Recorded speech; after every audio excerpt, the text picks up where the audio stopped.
Sambalate, Horonita e Tobias, o oficial amonita, ficaram muito irritados quando viram que havia gente interessada no bem dos israelitas. Cheguei a Jerusalém e depois de 3 dias de permanência ali, saí de noite com alguns dos meus amigos e não havia contado a ninguém o que o meu Deus havia posto em meu coração que eu fizesse por Jerusalém. Não levava nenhum outro animal além daquele que eu estava montado.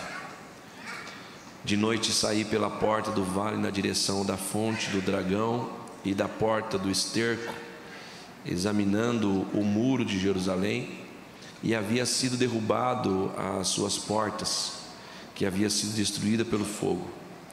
Fui até a porta da fonte e do tanque do rei, mas ali não havia espaço para o meu animal passar. Por isso subi o vale, ainda de noite, examinando o muro. Finalmente voltei e tornei a entrar pela porta do vale. Os oficiais não sabiam onde eu tinha ido ou o que eu estava fazendo, pois até então eu não tinha dito nada aos judeus e aos sacerdotes e aos nobres, aos oficiais e aos outros que iriam realizar a obra. Então eu lhes disse: vejam a situação terrível em que estamos. Jerusalém está em ruínas e suas portas foram destruídas pelo fogo. Venham, vamos reconstruir os muros de Jerusalém para que não fiquemos mais nessa situação humilhante. Também lhes contei como Deus tinha sido bondoso comigo e o que o rei me tinha dito. Eles responderam: sim, vamos começar a reconstrução, e se encheram de coragem para a realização deste bom projeto. Quando, porém, Sambalate, o Horonita, Tobias, o oficial amonita, e Gesem, o árabe, souberam disso, zombaram de nós, desprezaram-nos e perguntaram: o que vocês estão fazendo? Estão se rebelando contra o rei? E eu lhes disse: o Deus dos céus fará que sejamos bem-sucedidos. Nós, os servos, começaremos a reconstrução, mas no que lhe diz respeito, vocês não têm parte nem direito legal sobre Jerusalém, e em sua história não há nada de memorável que favoreça vocês. Eu digo amém. Hoje eu vou falar o princípio da guerra. Qual o princípio? Da guerra. Para você que nos visita hoje, não está entendendo, dá para você entender. Hoje dá para você entender que o pastor vai falar sobre um dos princípios para a restauração na vida de um homem e de uma mulher de Deus. É o princípio da guerra. Nós estamos falando o 8º princípio, ou seja, já falei de outros 7 e hoje estou falando do 8º. Princípios para restaurar a tua vida, em especial a sua vida espiritual. Algumas pessoas dentre nós estão com problemas espirituais, estão mal resolvidos espiritualmente falando, e precisam de um encontro ou um reencontro com Deus para que possa haver uma estabilidade espiritual. Neemias está autorizado por Deus primeiramente e depois pelo rei para que pudesse restaurar os muros em Jerusalém, para que pudesse fazer uma obra de restauração literal nas muralhas que protegiam a cidade de Jerusalém.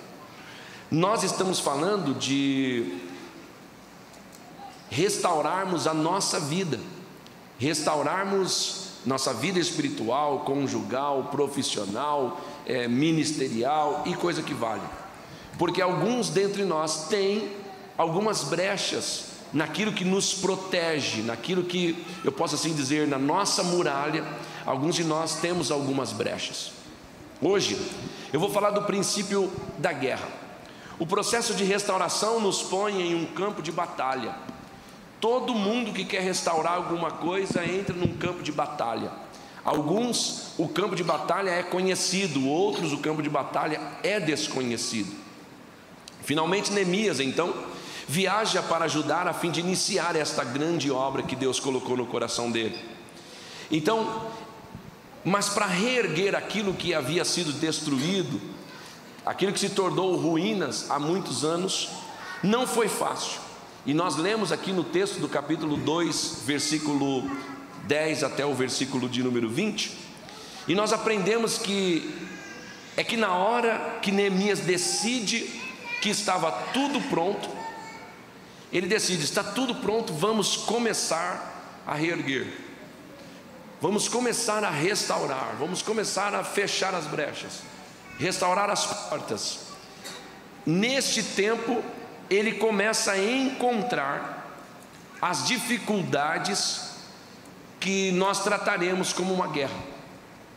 Então, depois de passar pelos princípios que nós já aprendemos aqui algumas quartas-feiras atrás, ele encontrou então a oposição vinda desses homens que eu citei o nome, a saber, Sambalate, Tobias e Gesem. Esses caras, eles ficaram muito irritados quando viram que havia gente interessada em fazer o bem pelos israelitas. Esses dois homens não estavam na Pérsia, eles eram líderes e governadores de províncias vizinhas de Jerusalém. E eles tomaram conhecimento que Artaxerxes havia liberado e nomeado Neemias para ir lá restaurar. Eles ficaram sabendo, alguém contou para eles. Então os dois líderes gostavam da ideia de Judá ter sido liquidada. Eles amaram saber que Jerusalém estava destruído. Eu queria que você ficasse comigo. Tem uma mensagem muito importante da parte de Deus para você neste princípio. Vou repetir para ver se você pega isso aqui. Eles se incomodaram porque eles souberam que tinha um homem interessado em ajudar a nação, ou seja, a cidade em Jerusalém. Então, para que eles pudessem impedir, eles iam traçar alguns planos, e isso iria virar uma guerra.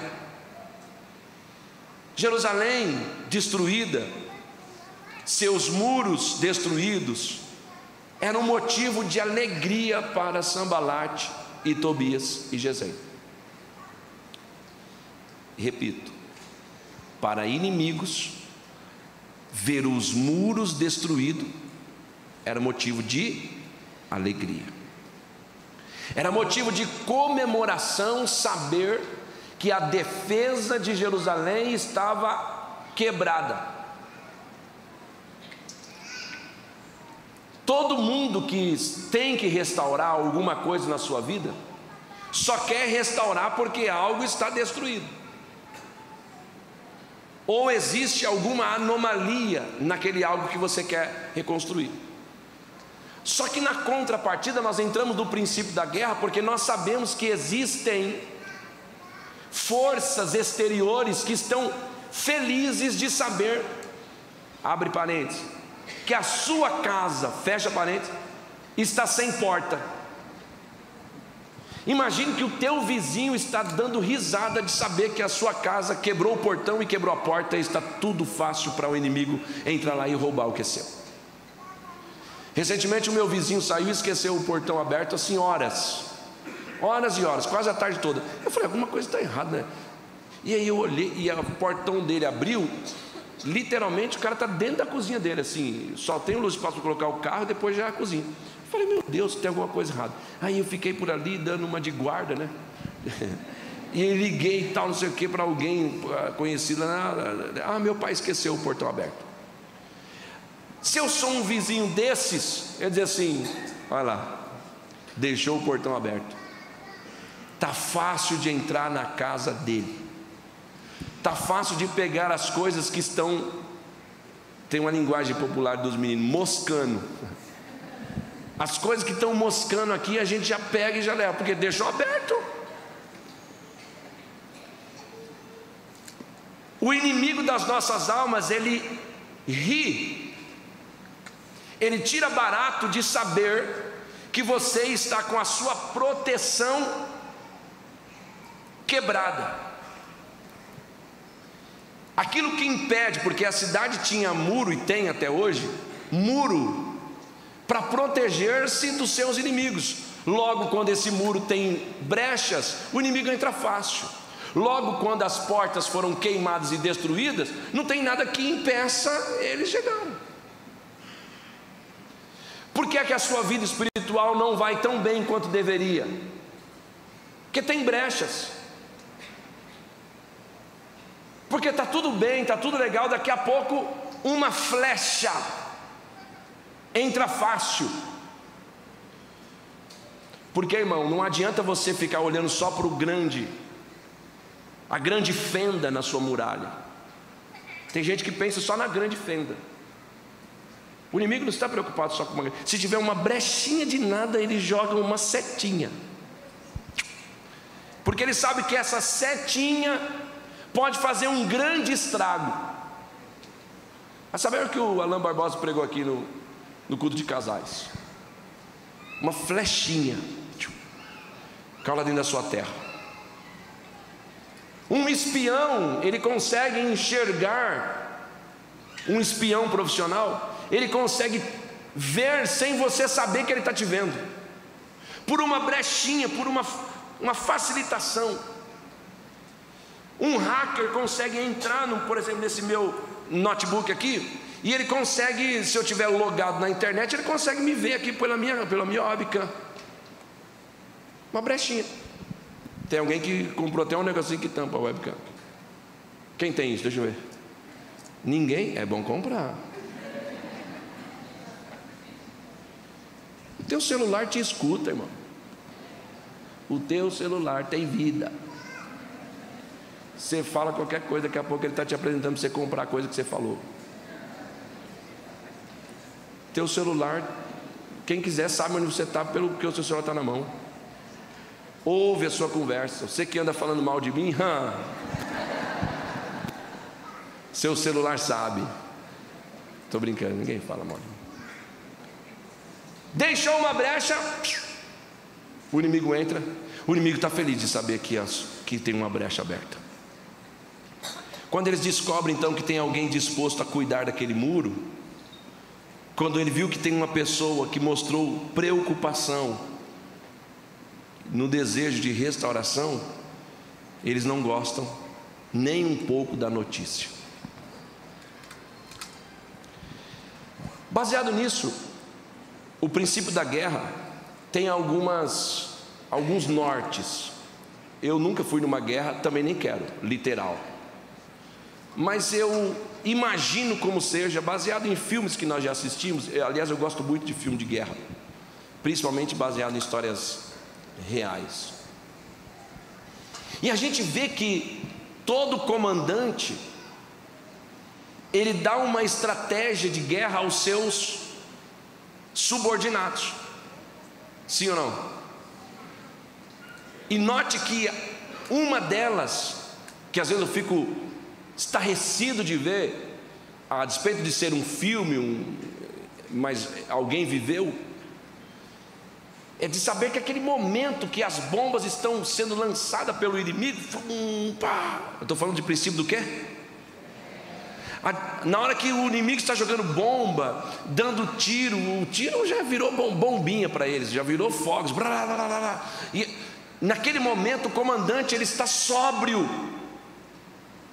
O comandante está sóbrio, ele começa a falar com aqueles homens que estão com eles, dando coordenadas, e eles alçam a voz e começam: para a direita, para a direita, para a direita. Todo mundo vai para a direita. Abaixa, abaixa, todo mundo abaixa. Levanta, atacar, todo mundo. Pare de atirar, pare de atirar. Como assim? Como assim? Do lado dele, bum!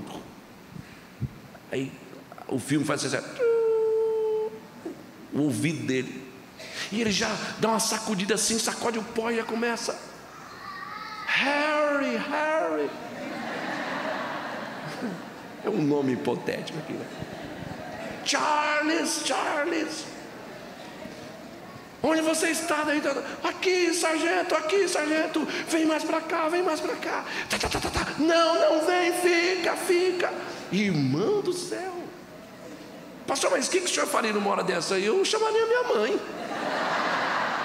Quem está comigo? Eu falei, mamãe. Bum, explodindo o outro no meio. E eles mantêm o controle, porque eu estou numa guerra. E um dos princípios de guerra é: mantenha o controle. Uma das recomendações quando você entra na guerra, primeiro é saber quem é o meu comandante.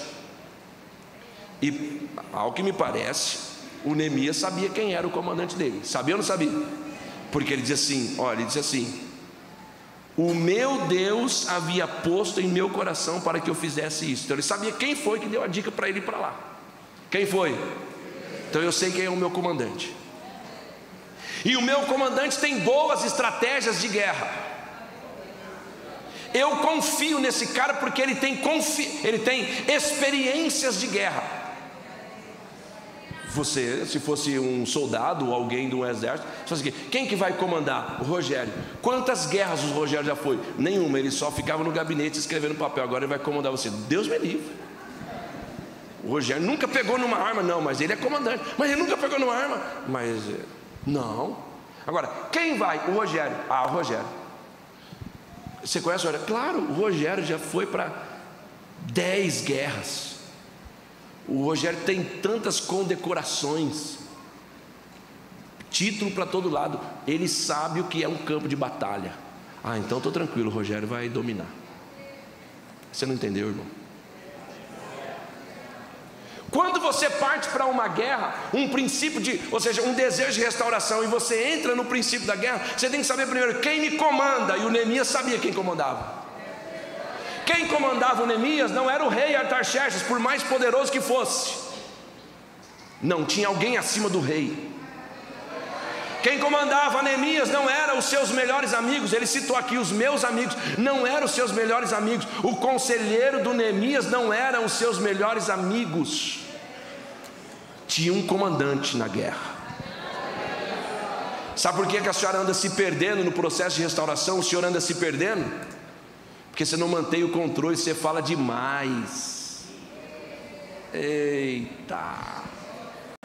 Na hora da guerra você fala demais, o inimigo descobre onde você está.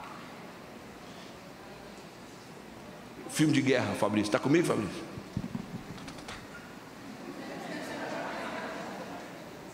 É silêncio. Às vezes eles não andam por falas, eles andam por gestos.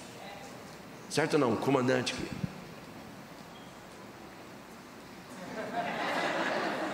Ele já sabe que é para vir. Sabe que vai baixar. Eu nem sei se é assim, mas eu estou falando. Faz o L não.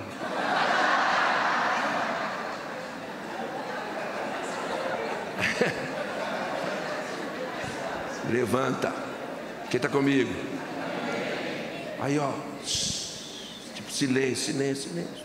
Não pode fazer barulho, o inimigo descobre. Agora, olha o que... Você está na mesma versão que eu, Ricardo? Olha o que ele fala no versículo de número 11.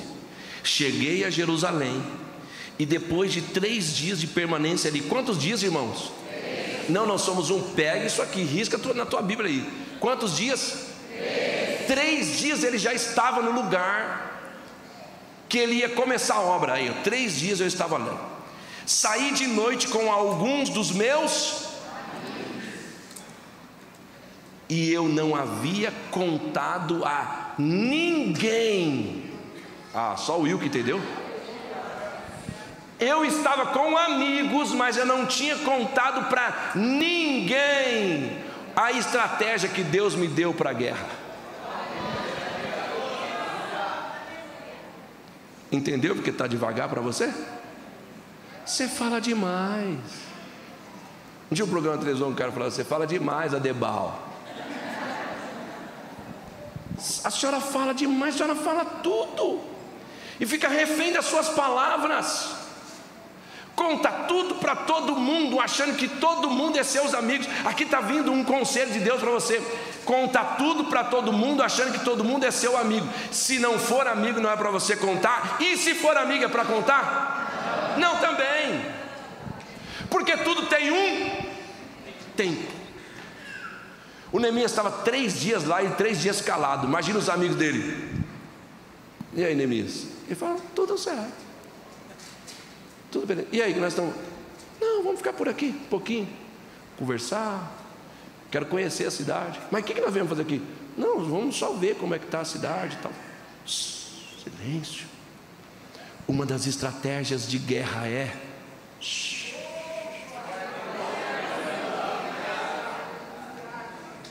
você não contente, você fala para os outros. Você não contente, você fala na rede social. Você não contente, você faz uma live, mais live, e vai para a live, vai fazendo, e vai tocando barco, vai falando, e pede para alguém que tem mais seguidor compartilhar, e vai. Irmão, ei, a coisa não é brincadeira não, Jonatas. A coisa não é brincadeira não, é guerra mesmo. Os homens que estão fazendo oposição ao trabalho dele não são qualquer homem não. São homens de estratégia também. Aliás, são governadores também de províncias circunvizinhas, conforme eu te falei. Então não era qualquer um. Era um governador que começou a fazer frente contra eles quando descobriu que eles queriam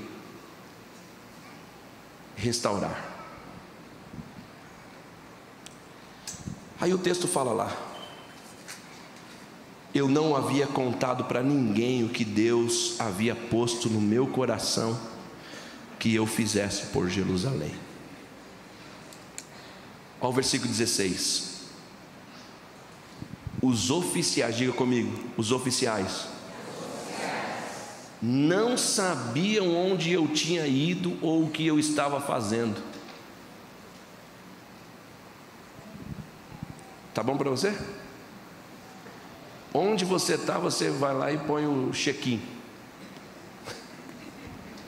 Onde vai, cara, check-in? Para as pessoas saberem onde você está. Eu estou mesmo, eu posto mesmo. Vai perder a guerra. E como que eram os nossos pais, uma Benedita? Como que era então na época da senhora que não tinha o check-in? A senhora ia lá para Conchinchina, seus filhos nem sabiam onde a senhora estava, só falava assim para eles: ô Dauro, fica aí meu filho, que a mamãe vai ali e já volta. Demorava às vezes um dia para voltar, e os meninos ficavam quietos. Hoje a gente sai, 1 minuto o Gustavo está ligando. Se fosse nessa época, então morreria o menino, sim ou não? Hoje todo mundo onde vai quer dizer onde está, para mostrar onde está, para dizer para o outro que é melhor que o outro que você está. E principalmente praia, então. Desculpa aí, eu não ando vendo rede social de ninguém, né? Se você postou, problema seu também, mas toda a praia. Ainda coloca assim: ô vida difícil. Ô irmão, deixa de ser. Ô irmão, vigia. Quem está comigo? O Neemias está dizendo assim: ó, eu não falei com os oficiais, ninguém sabia o que eu estava fazendo, pois até então eu não tinha dito nada para os judeus, não tinha dito nada aos sacerdotes, não tinha dito nada aos nobres, aos oficiais, aos outros que iriam realizar a obra. Não tinha dito nada para ninguém. 3 dias.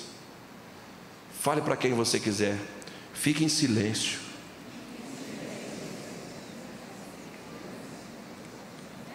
Mas com a mulher não, né, irmão? Tem um irmão que está olhando para a mulher falando: tá vendo? Tá vendo? Você fica cobrando para eu falar, e o pastor falou para eu ficar calado. Não. Para a mulher você pode compartilhar, mas fique em silêncio. Vai resolvendo. Deixe para falar na hora certa. Deixe para falar na hora certa. O momento é você ir no silêncio, porque inclusive nessa questão de guerra, você não sabe quem pode ser o desertor. Às vezes você está abrindo todo o jogo e a pessoa que está do teu lado é desertor, vai pular fora. vai falar com o inimigo, vai entregar a sua estratégia de guerra para o inimigo. Deus está chamando a sua atenção hoje para dizer assim, ó, dependam de mim. Fale só comigo e ouça-me, somente, tá bom, só ouça-me, tá bom, e vai seguindo, eu vou te dando passo a passo, eu vou te dando a estratégia, eu vou falando como é que vai acontecer, na hora certa eu vou te dizer, conte com esse, conte com esse, conte com essa, conte com aquele, mas enquanto isso, fique em silêncio e vai caminhando.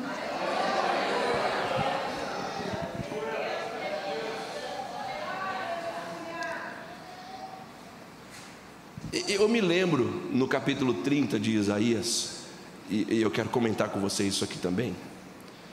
Eu me lembro que Deus chama a atenção de Israel e chama eles de nação obstinada, que desobedecia, uma nação que não queria aguardar o tempo de Deus e tomava decisões em meio às suas necessidades. Versículo de número 2 do capítulo 30. Vamos para você entender o contexto. Ai dos filhos obstinados, declara o Senhor, que executam planos que não são meus, fazem acordo sem minha aprovação para ajuntar pecado sobre pecado, que descem ao Egito, que descem aonde? Sem me consultar, para buscar proteção no Egito do poder do faraó e refúgio na sombra dessa nação. Escute, Deus pegou Israel e sacudiu, disse assim: vocês estão saindo da minha direção, obstinados pelo que vocês querem, vocês saem tanto da minha direção que vão pedir ajuda para aqueles que são seus inimigos. Vocês abrem mão da minha palavra, vocês abrem mão do meu querer para ir atrás de Faraó, para ouvir o que Faraó tem para dizer, para achar que o Faraó vai proteger vocês. Hoje Deus está chamando a atenção da Somos Um e dizer assim: ei, você está numa guerra. Você está numa guerra para a restauração de alguma coisa da tua vida, e você fica buscando ajuda em quem você acha que tem ajuda, mas não tem ajuda o suficiente o quanto o teu Deus tem. Você perdeu a coragem, você perdeu a fé, a essência da fé, de buscar a Deus e ficar quieto para ouvir a voz dele falar contigo, para saber qual é o próximo passo. Você não tem paciência de esperar o próximo passo, e aí você vai lá e abre a porta, e aí você vai lá e sai falando e pedindo ajuda para quem não convém, do jeito que a nação de Israel estava fazendo. E Deus chamou a atenção deles e dizer assim: por que vocês estão indo lá depender deles? Hoje o Senhor está falando comigo, primeiro ministrou ao meu coração, para eu subir neste púlpito com dignidade para falar para vocês: não façam isso, não vão buscar ajuda de quem não pode resolver. Todos os homens que vocês buscarem ajudas são homens limitados, são pessoas que vão até ali, mas você só vai receber a ajuda que precisa daquele que te chamou e te alistou, daquele que tem desejo em te ver prosperar. Só existe um no céu e na terra que ama ver um filho prosperando, é o Deus que está nos céus, que está aqui conosco hoje, te revela esta palavra.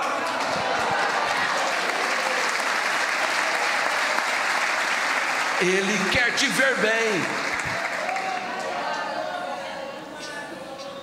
O Senhor chama a atenção deles no capítulo 30 de Isaías. Aí chega no versículo 19, depois você lê esse capítulo na sua casa, é demais. Aí ele chega assim e fala assim: ó povo de Sião, que mora em Jerusalém, você não vai chorar mais. Como ele será bondoso, você clamará por socorro. Assim que ele ouvir, ele vai responder você. Aleluia, Jesus.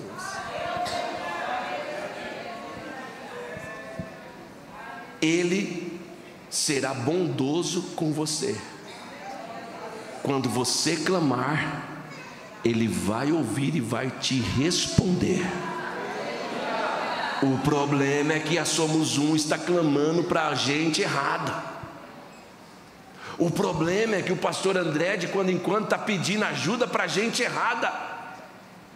O problema é que nós estamos achando que homens podem dar solução naquilo que nós julgamos ser para homens resolverem. E alguns entre nós assim, se eu vou ficar esperando cair do céu, então vai, cara. Então vai, toca o barco. Se você acha que o que eu estou pregando é de mim mesmo, toca o barco.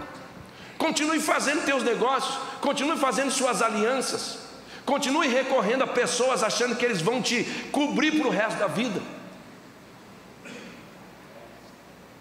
Ele está dizendo: você não vai chorar mais quando você clamar por socorro. Assim que ele ouvir o teu clamor, vai te responder. Quem está entendendo o que Deus está te falando hoje? Aí ele segue. 21. Quer você se volte para a direita, quer para a esquerda, uma voz nas suas costas dirá a você: este é o caminho, siga-o.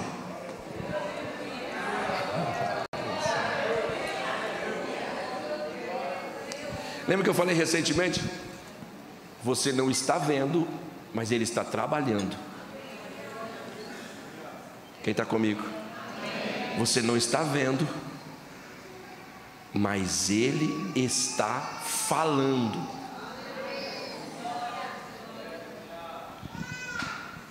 Capítulo 31. Ai dos que descem ao Egito. Isso aqui aconteceu 300 anos antes do Neemias ir lá em Jerusalém restaurar. Ai dos que descem ao Egito em busca de ajuda. De novo. Que contam com cavalos. Eles confiam na multidão dos seus carros e na grande força dos seus cavaleiros, mas não olham para o Santo de Israel, nem buscam a ajuda que vem do Senhor. Para resumir, olha o que ele diz no 3. Vocês buscam a ajuda desses homens? Olha lá. Mas os egípcios são homens. Vocês estão buscando a ajuda dos egípcios? Aí diz assim: mas os egípcios são homens, não Deus. Quem está entendendo, irmão? Vocês estão buscando ajuda nos seus cavalos. Os cavalos são carne e não espírito. Você não precisa de força da carne, porque a tua luta não é contra a carne nem contra o sangue. Meu Deus, você não precisa de estratégia, de Maquiavel, porque a sua luta não é contra pessoas, a sua luta é contra as hostes espirituais da maldade que habita nas regiões celestiais. Esta sim quer te afundar, só está usando pessoas para tentar te entristecer, mas a tua guerra não é com pessoas, é contra o diabo e seus anjos que está lutando contra você. Mas há poder no sangue de Jesus para te dar força para vencer.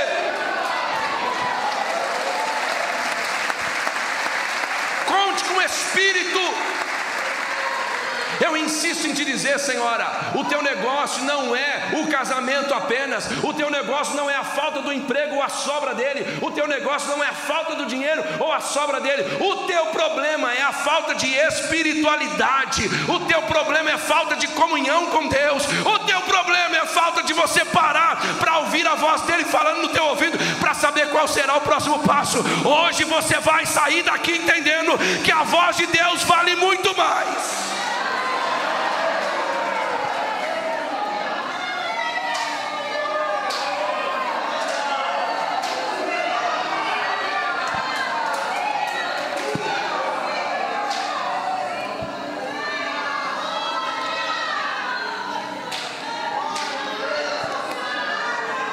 Deus falou muito forte comigo hoje, muito forte.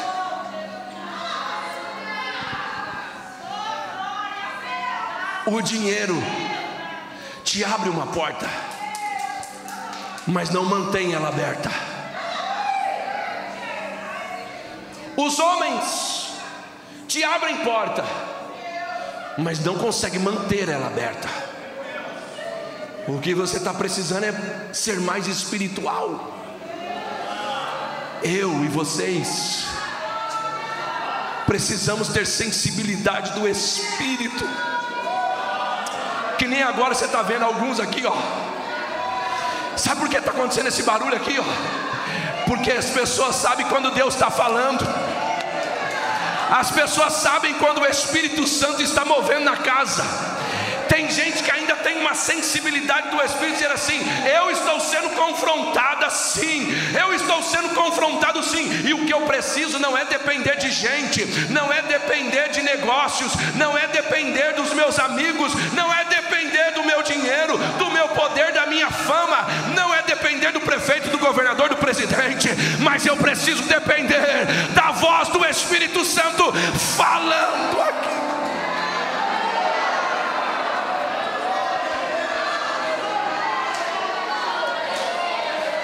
O Espírito está aqui, o Espírito está aqui, o Espírito Santo está aqui, está aqui, está aqui, está aqui, está aqui para falar no teu ouvido, está aqui, está aqui, está aqui para ir embora com você, para ministrar com você em todo o tempo da tua vida. É no carro, é na casa, é no trabalho, é na rua, é no ônibus, onde quer que seja, o Espírito está aqui para revelar a vontade. Quem é que está recebendo o que eu estou falando? Deixa eu ver, quem está recebendo?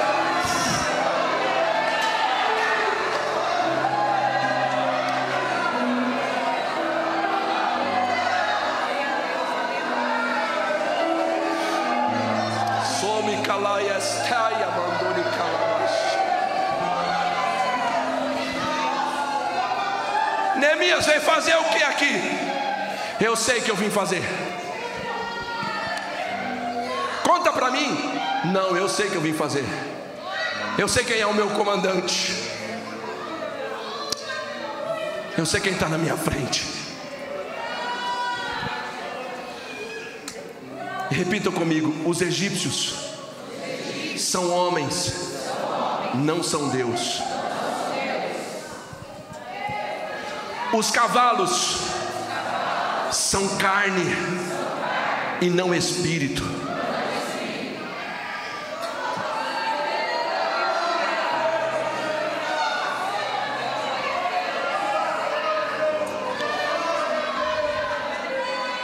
Chega lá no 36, eles vão entrar num embate, numa guerra. Lá no 36 eles vão entrar num embate. Está lá o rei Ezequias. O rei Ezequias e uma invasão a Judá. Senaqueribe quer invadir Judá, quer destruir a Judá. Essa aqui que nós estamos pregando Neemias, 300 anos antes. O Ezequias está lá. De repente ele recebe aquela carta que eu já preguei para vocês. Uma carta dizendo assim: nós vamos invadir essa terra, vamos tomar essa terra. O que tem aí é nosso, ninguém vai impedir nós entrarmos aí. E se vocês impedirem, nós vamos entrar aí e vamos fazer vocês beber a urina e vão comer a fezes de vocês. Logo eles se assustaram. Conta para o rei o que é que está acontecendo. Quando esta informação chega para o rei fica triste, o rei desanima. O rei fala: eu sei que Senaqueribe é um rei da Síria, e a Síria é um exército poderoso, e eles poderão entrar mesmo e destruir isso aqui. O nosso exército é incompatível com o exército dele. O nosso exército não tem a força que tem o exército dele. E olha o que ele disse no capítulo 36, versículo 4, Ricardo, por favor. Ele disse assim, ó: digam para o rei Ezequias: assim diz o grande rei, o rei da Síria. Em que você está baseando essa sua confiança? Qual foi a pergunta, irmão?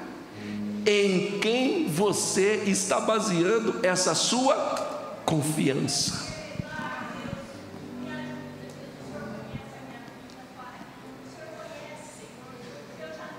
Agora você está confiando no Egito?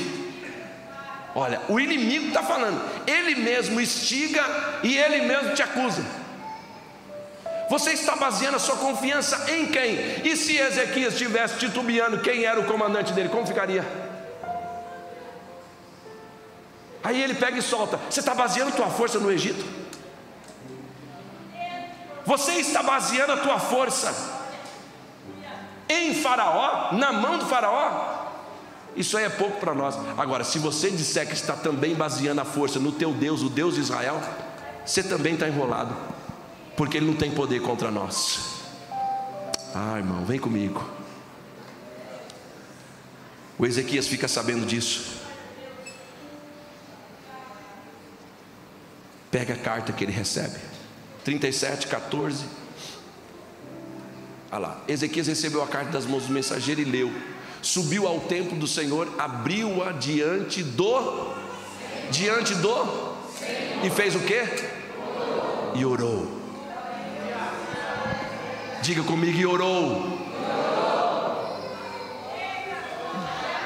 Eu sei em quem está a minha confiança.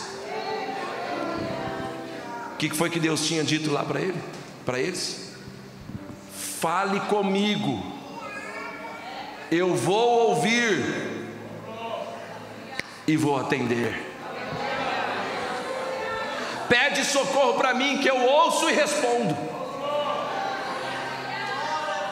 O Ezequias pediu socorro. Quem está comigo? O Ezequias não foi para cima, não correu, não montou exército, não teve estratégia de guerra. Ele só falou com o grande comandante. Está aqui, Senhor. Versículo 21 do capítulo 37, vem a resposta. Então Isaías, filho de Amós, enviou esta mensagem a Ezequias. Isaías não estava lá, mas ele envia essa mensagem: assim diz o Senhor Deus de Israel: ouvi a sua oração acerca de Senaqueribe. Eu ouvi que você está numa guerra aí, né? Que eles querem invadir, né? Ouvi tudo. Deixa comigo. O teu único trabalho é descansar em mim. Resumidamente é o que eu estou dizendo. O teu único trabalho é descansar em mim. Ouve a minha voz e sossega. Hoje o que Deus está te dizendo é que no princípio da tua guerra, Ele tem uma estratégia boa para a sua vida. Uma estratégia que, se você parar para calcular, você não vai conseguir, a tua mente não vai alcançar. E você está achando que é muito trabalho, e você está achando que é muito difícil. E o Senhor está te dizendo, com base nessa palavra: não, não é difícil.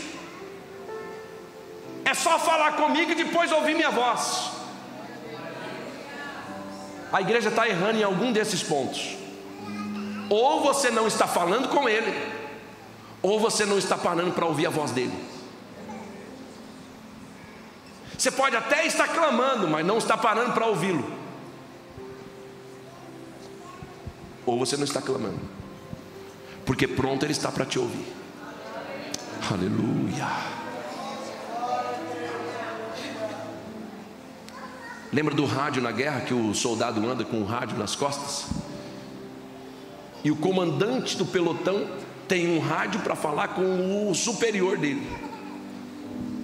Quando falta recurso, ele chama no rádio: localização tal, tal, tal, tal, assim, assim, assim, estão investindo assim, assim, assado, tal, tal, tal. E o comandante que está lá, quem sabe na base, tão longe deles, sabe a localização, um lugar certo, manda um míssil, vai lá o míssil, bem nos inimigos. Pum. Ele pediu socorro, o comandante ouviu o pedido de socorro e enviou um socorro. Quem está entendendo? Na guerra, você precisa fazer silêncio e ouvir a voz do comandante. E o comandante, quando fala, você tem que saber: eu confio naquele que está falando comigo. Até aqui você entendeu? Baseado nisso que eu falei, eu vou passar aqui para você um vídeo. Vai dar uns 5 minutos por ali. Preste bem atenção. É o resumo de um filme. O filme Mais Que Vencedor, talvez você já tenha assistido. Preste bem atenção. Você já deve ter assistido o filme Mais Que Vencedor. Trata-se da história de uma menina, ou seja, de um treinador, em uma cidade onde faliu uma empresa. E essa empresa falindo, muitos moradores foram embora. O time de basquete dele faliu também. E ele teve que ser treinador de uma outra modalidade de esporte, e era para correr, fazer maratona. E ele chama pessoas para fazer maratona, não aparece ninguém. Apareceu uma menina, e essa menina tinha asma, tinha problema de morais, etc, etc, etc, etc. E ele vai insistir nessa menina. Ele é crente, auxiliar de um pastor de uma igreja, vai num hospital fazer visita. E quando ele está fazendo uma visita para uma outra pessoa, ele entra no quarto de um outro enganado. Quando ele chega naquele quarto, ele começa a conversar com aquele homem que era cego. Aquele homem vai falando com ele, e aquelas palavras daquele homem que era cego vai tomando a vida dele. E ele começa a visitar ele todo dia, e começa a treinar a menina todo dia. Visita, treina, até que ele descobre que o homem que está na cama que ele está visitando é o pai da menina que ele está treinando para ser a corredora. A menina não conseguia avançar, e ele tinha muito receio de ela não conseguir vencer a maratona. Ele teve uma estratégia.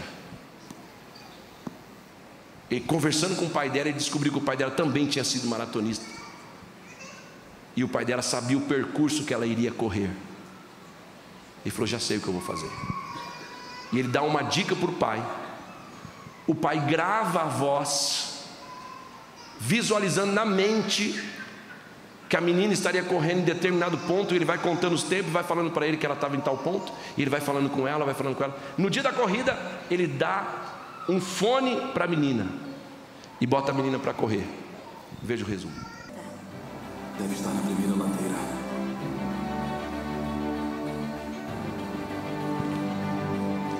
E agora você está chegando na primeira ladeira.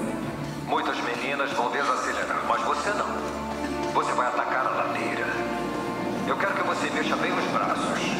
As suas pernas vão acelerar também. Olha para a menina na sua frente e ultrapassa ela. Você consegue, Hannah. Eu sei que consegue. Vai com tudo. Quando chegar do outro lado, deixa a gravidade fazer o trabalho. Se aproveita dessa velocidade e acha o ritmo de novo. Você está indo muito bem, Hannah. Mesmo se as pernas estiverem doendo. Não desacelera. Isso vai fazer elas doerem mais. Mantenha o ritmo e continua. Você vai recuperar a energia. 1 quilômetro já foi. Você está conseguindo. Não tenta ver quem está atrás. Não se preocupa com elas. Se concentra no que está à frente. É que nem na vida. Você não pode deixar o passado te atrapalhar. Foca no que está na sua frente. Quando nós entregamos a vida a Deus, Ele nos ajuda, Ele nos perdoa. Ele transforma pessoas ruins em boas e nos leva adiante.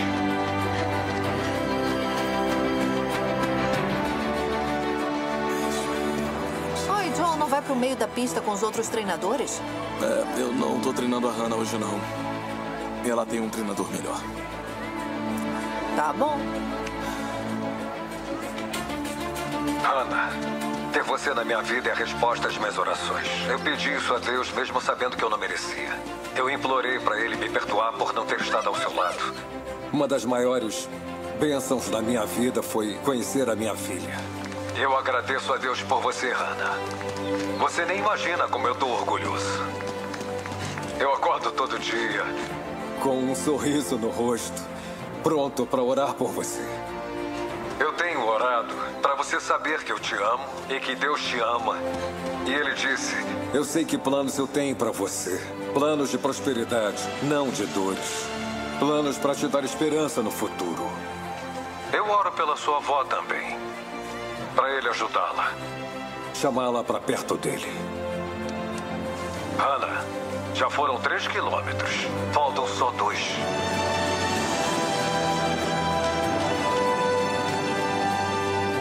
Acha o ritmo de respiração, porque vai ter mais uma ladeira. Agora você vai ultrapassar outra menina. Lembra, ataque essa ladeira. Se tiver alguém na sua frente... Ultrapassa. Vai apertar a mão dela no final. Respira fundo, Hannah. E sobe a ladeira.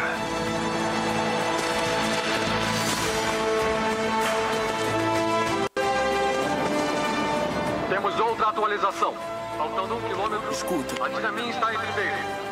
Hannah Grant está em segundo. E a Joy Taylor está em terceiro.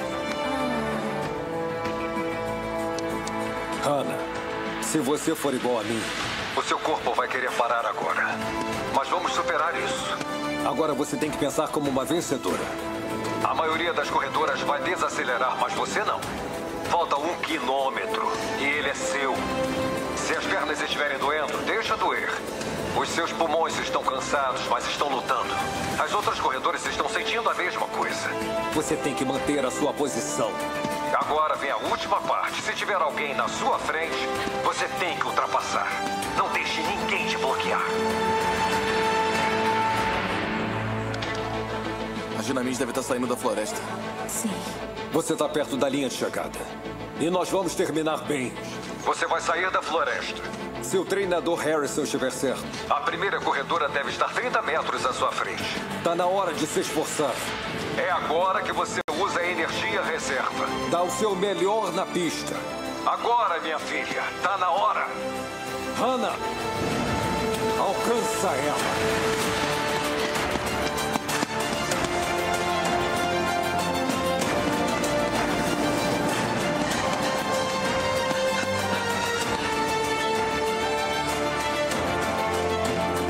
É a Gina. Ela tá ali. Aquela é...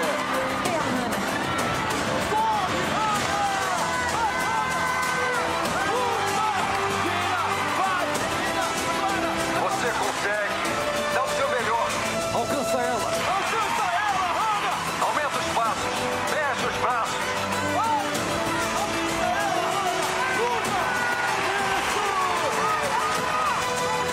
Foca na linha de chegada e luta por ela. Eu tô aqui com você. Você consegue. Eu vejo você ganhando. Eu vejo você ganhando. Vai, Hannah. Vai, minha filha. Vai, Hannah. Vai.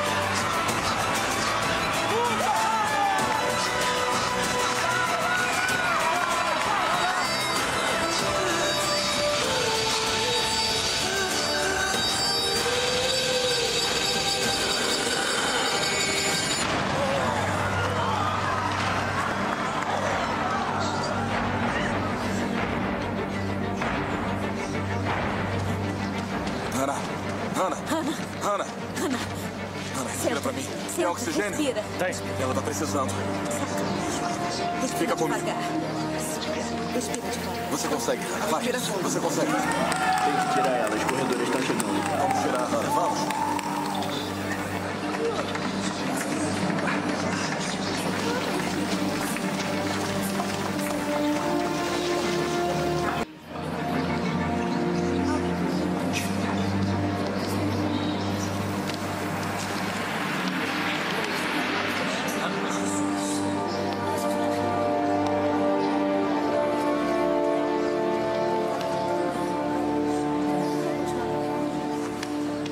Isso aí. Bom trabalho.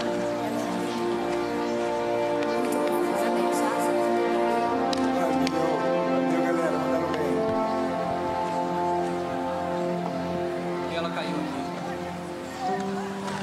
Você vai ficar. Espera comigo aqui. Obrigado, gente. Valeu. É, obrigada. Você tá bem?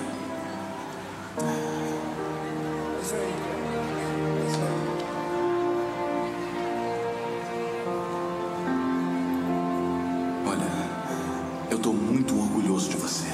Você nunca correu melhor. Você foi incrível. Foi espetacular. Eu dei tudo que eu tinha. Eu acredito.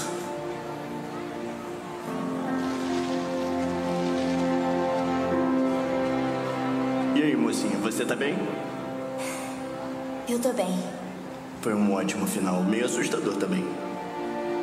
Soube que nunca venceu uma corrida. Não, senhor. Pois é, agora venceu.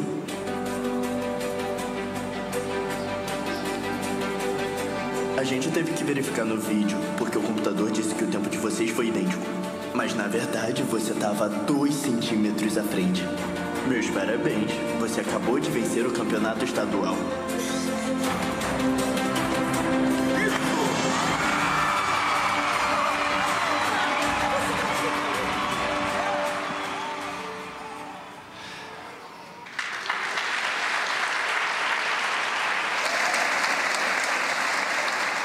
Você sabe que quando eu preparava esse sermão para hoje, o Senhor me fez lembrar dessa cena, desse filme.